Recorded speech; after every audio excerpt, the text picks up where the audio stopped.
Zahvaljujem svim prinosnicima na ovim zapravo iscrpnim podacima i na prijenosu tih povijesnih istina i povijesne istine. A bit svega što je ovdje izneseno, što ste čuli u proteklim tim znanstvenim izlaganjima, sintetizirano je u jednom usklađenom tekstu deklaracije o povijesnom hrvatskom grbu, koji je bio prezentiran predsjedništvu Hrvatske akademije znanosti i umjetnosti dana 21. svibnja 2025. Te će sada ta deklaracija biti ovdje pročitana, a ujedno i objavljena. Zbog toga bih, zamolio, pozivam našu glasnogovornicu, vrlo Zrinku Turaliju, da nam pročita kao zaključak ove konferencije, simpozija, tekst naše deklaracije koju ćete vidjeti. Sinteza, svečana, grb, sloboda. Sve je tu. Hvala lijepo.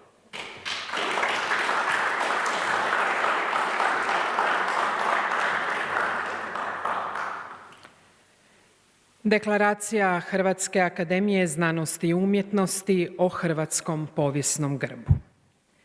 Službeni državni grb Republike Hrvatske reguliran je Zakonom o grbu, zastavi i himni Republike Hrvatske te zastavi i lenti predsjednika Republike Hrvatske. Sastoji se od grbovnog štita povijesnog hrvatskog grba u obliku štita dvostruko podijeljenog vodoravno i okomito u 25 crvenih i bijelih, odnosno srebrnih polja, tako da je prvo polje u gornjem lijevom kutu štita crveno boje i stilizirane krune s 5 manjih štitova s povijesnim hrvatskim grbovljem. Riječ je dakle o službenom grbu sa 6 povijesnih hrvatskih grbova koji sažimaju i simboliziraju kompleksnu prošlost naše domovine, a koji su se stoljećima upotrebljavali u različitim inačicama. Uporaba službenoga grba Republike Hrvatske propisana je zakonom, ali su se različite varijante hrvatskih povijesnih grbova u prošlosti i danas s ponosom isticale u Hrvatskoj i drugim državama u sklopu privatnih, javnih, kulturnih, sportskih i drugih prigoda i manifestacija. S obzirom na svoju ulogu, tradiciju i društvenu zadaću u proučavanju svih aspekata hrvatske povijesti, kulture i identiteta, pa tako i heraldičke simbolike, Hrvatska akademija znanosti i umjetnosti donosi svoje znanstveno utemeljen stav isključivo o hrvatskom povijesnom grbu i njegovim varijantama. Deklaracija. U mnogobrojnim znanstveno potkrepljenim heraldičkim studijama domaći i strani autori odgovorili su na pitanja o genezi, razvoju i izgledu hrvatskog šahiranog grba tijekom povijesti. Šahirani grb Hrvatske stiliziran je prikaz tvrđave, utvrde i predziđa.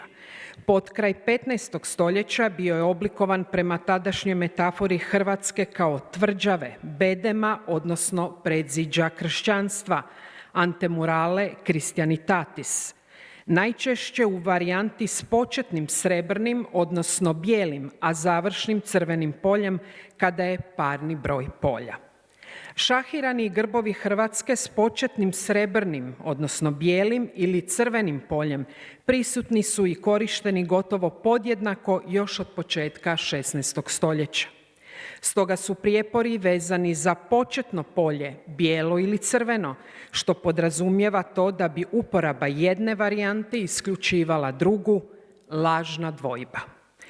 Historiografske spoznaje potvrđuju višestoljetna praksa isticanja različitih varijanata šahiranog grba.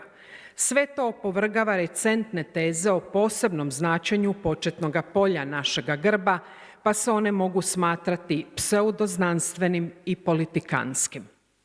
Naime, od početka 21. stoljeća te su se teze u javnosti počele nametati ponavljanjem netočnih tvrdnja i iz njih izvedenih lažnih zaključaka.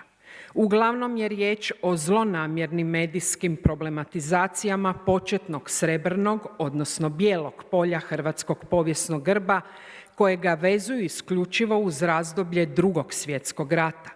Pritom se inačica s početnim srebrnim poljem netočno proglašava grbom i simbolom nezavisne države Hrvatske. Povijesni hrvatski grb s početnim srebrnim poljem tako se ideologizira i služi za dnevno-političke potrebe. Takav ahistorijski pristup ujedno reducira raznolikost višestoljetne kontinuirane uporabe grba sa šahiranim poljima i isključuje 500 godina povijesti. Povijesti podjednake uporabe inačica tog hrvatskog heraldičkog simbola. Lažni problem s početnim poljima šahiranog grba možemo promatrati kao primjer povijesne tenzije između trajnosti simbola i promjenjivosti konteksta, odnosno kao dokaz iracionalne dimenzije koju poprima suvremeno manipuliranje simbolima. Nametanje tendenciozno ideologizirane rasprave koje je cilj suziti i kontaminirati simbole hrvatskog identiteta traži od Hrvatske akademije znanosti i umjetnosti da jasno razdvoji povijesne činjenice od zlonamjernih falsifikata. Hrvatska akademija znanosti i umjetnosti smatra da takve rasprave o hrvatskom grbu, napose o boji početnoga polja na njemu, nisu motivirane znanstvenim, povijesnim i kulturološkim ciljevima, nego političkim i politikanskim. Zbog svega toga ovom deklaracijom Hrvatska akademija znanosti i umjetnosti objavljuje kraj stigmatizaciji različitih varijanata hrvatskog povijesnog grba i suvremenoj ideologizaciji povijesnih simbola općenito. Službeni grb Republike Hrvatske zakonom je propisan i nema inačica, ali hrvatski povijesni grb u privatnoj i javnoj uporabi s razlogom i ponosom može se i treba isticati onako kako su ga Hrvati tijekom povijesti naraštajima isticali, poštovali i smatrali svojim, bez obzira na to je li mu početno polje bijelo ili crveno.